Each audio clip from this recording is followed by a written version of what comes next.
Ramiro. Bora lá, craque, para falar desse Corinthians que começa a se planejar já agora oficialmente com os reforços que tem em mãos. Até um detalhe, né? O Corinthians fechou ontem a janela sem conseguir trazer um reforço que a gente até comentou aqui nos donos da bola da Rádio Bandeirantes, que buscava, que era o Gonzalez, atacante paraguaio de 31 anos, que estava no Tijuana do México, tá no Tijuana do México.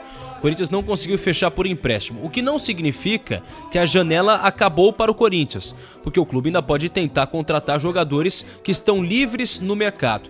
E até conversando ontem com uma pessoa do clube, me falaram que há uma possibilidade sim de negociar outros atletas, e entre eles o tal do nome midiático. O nome midiático que todo mundo tem falado, que o Corinthians poderia utilizar até o dinheiro da Esportes da Sorte para trazer. Só que se para isso acontecer, para isso se concretizar, teria de ser uma pessoa, um nome livre no mercado. Muito se tem falado até do Memphis Depay, até foi especulado numa rádio mexicana. Enfim, é um jogador que hoje está distante da realidade do Corinthians, até porque ele é monitorado por outras equipes. Então até passando para o torcedor e para a torcedora corintianos que nesse momento não existe essa possibilidade. Então o Corinthians trabalha com isso, mas a notícia que saiu há pouco e envolve o clube alvinegro trata justamente do Flamengo. Flamengo, Corinthians e Mateuzinho, porque o Flamengo... Só um minuto, ele não deu entrevista no apito final, dizendo que ele pegou o dinheiro para pagar o Mateuzinho? Sim. Que o cara emprestou Igor, né? 9 milhões, não foi isso? 9 milhões. E que era para pagar o Mateuzinho? Sim. Mas que conversa mole agora que tá devendo o Mateuzinho? Pois é. Eu tenho que entender isso. Ele disse até o apito final da TV Bandeirantes que ele pegou 9 milhões para pagar o Mateuzinho e o Rodrigo Garro também, né? É que se o Rodrigo Garro não pagasse aquela multa, ia subir quase 50%. Não foi isso que falou? Exato. E a contradição acontece em várias oportunidades, porque o Augusto Melo, primeiro, ele deu na entrevista coletiva em junho, ele deu a informação de que ele pegou 4 milhões sem especificar se era euro ou real, pegou 4 milhões do Igor Sveibrucker, que é empresário, e ele mesmo admitiu que é amigo dele. Não, só pode ser euros, porque o Mateuzinho foi em euros. Mas o detalhe, craque, é que 4 milhões de euros são mais de 20 milhões de reais, né? Ah, tá. Se fosse 4 milhões de dólares, daria... 15 na época, não, 15, mais, até tá. 20 milhões também. Ou foi 4 milhões de reais, não sei. Então, e assim, ele pode ter se confundido. Até aí, acontece, ele se confunde. O problema... De 15 milhões para 20, para 4, acontece, é verdade. O dinheiro de 4 para 15 tem uma pequena diferença aí, né? 11 milhões de reais só. Mas o detalhe é, aí no dia seguinte não, depois de alguns meses, o Pedro Silveira, diretor financeiro do clube, disse pro Core, o conselho de orientação do clube, dizendo, a gente pegou 14 milhões de reais emprestados. Na verdade são 14 milhões. E aí eles dizem pros conselheiros. E o problema é, depois eles soltaram uma nota dizendo que não eram nem 4 milhões, nem 14, na verdade são 9 milhões. 9 milhões emprestados. E o detalhe é, o Corinthians vem de um tempo maior de atraso, já pagou as 2 primeiras parcelas pela compra do Mateuzinho por 4 milhões de euros, vendido por 4 milhões de euros, e vale destacar que a quitação só aconteceu depois da notificação. Ambas as situações tinham os valores de 4 milhões de reais. A terceira e mais cara das parcelas venceu no último dia 5. Então são 8 milhões a serem pagos. Depois o Corinthians teria de pagar mais 2 parcelas, 2 de 2 milhões e meio cada. Só que o Corinthians foi notificado pela terceira vez pelo Flamengo. É importante lembrar que o Corinthians até pagou os 500 mil reais pro Hugo Souza jogar. No último domingo, o craque Neto trouxe essa informação nos donos da bola, que o dinheiro seria pago para que o Hugo jogasse.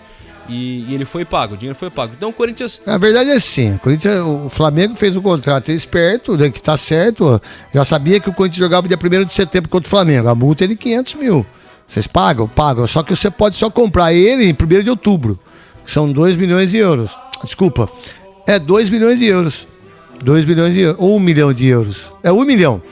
200 mil do empréstimo, que já pagou, e os 800 mil que no 1º de outubro. E os 500 mil tinha que pagar para ele jogar. Essa foi a conversa. Exatamente. E aí, até esse período agora, com o fechamento da janela, ele se torna importante com relação a essa questão de dívidas e tudo mais, porque o Corinthians começa a tentar organizar a casa nesse sentido. E inclusive tentando trabalhar com as possibilidades que tem no mercado, até porque o Corinthians vai ter que pagar, por exemplo, mais 3 milhões de reais pro Cuiabá. Mesmo ainda devendo pro Cuiabá, o Corinthians vai ter que pagar mais 3 milhões porque o Ranieri atingiu uma meta de partidas atuadas, se ele atingisse a marca de 60% dos jogos em 2024 e 2025, o contrato feito faria com que o Corinthians pagasse mais 3 milhões. E ainda falando de dinheiro, o clube quitou agora a dívida de pouco mais de 1,5 milhão com a KPMG, que foi a empresa responsável para auxiliar o Timão a se reestruturar financeiramente na gestão do Duílio. A KPMG que prestou os serviços entre maio de 2021 e o fim de 2023 tinha movido uma ação para receber esse valor, e aí o Corinthians informou em nota que já pagou a KPMG com relação a esse valor de 1,5 milhão de reais. É o Corinthians que tenta se reestruturar, craque.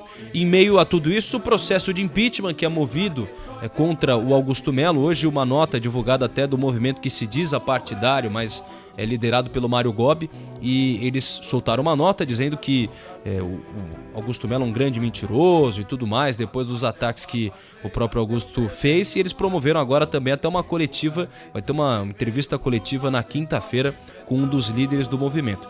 E quem é? O Mário Gobi, né? Mário Gobi é um dos líderes. Vamos lá, aos nomes, alguns dos nomes que assinaram essa carta. Nossa, gozado, o Mário Gobi não pediu impeachment em relação ao Andrés, né? Não. Do Jusilei, de todos os jogadores. O Mário Gobi também não pediu impeachment do Duílio em relação a Tausa, em relação a tudo que aconteceu, 11 meses de salário atrasado, tudo isso, não pediu, né? Agora, nesse momento tão difícil do Corinthians, ele tá pedindo impeachment, tá certo ele. Vamos aos nomes que assinaram a carta pelo impeachment do Augusto Melo. Alguns dos nomes: André Sanches, Mário Gobi, Mané da Carne, Roberto de Andrade, Rubão também. Esses são alguns dos nomes que pediram o impeachment do Augusto Melo. E ainda sobre isso, o Augusto Melo foi estipulado que ele vai ter até 3 dias para se justificar.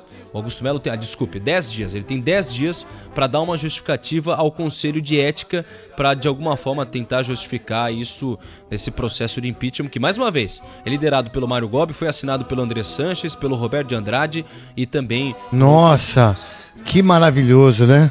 Pelo André Sanches, deixou uma dívida impagável. Pelo Duílio, pelo Mário Gobi, que brigou contra o André Sanches na eleição contra o Duílio, né? Sim. Né? Não foi? Impressionante, ele, né? Aliás, joga a dívida do Jusilei, que é uma das piores da história do Corinthians, na conta do Duílio. Do Duílio. E aí o Duílio justifica, eu fui talvez eu era o diretor na época e tal, tudo 33 mais. milhões. Mas você que não tinha dívida. Não tinha dívida. Não tinha.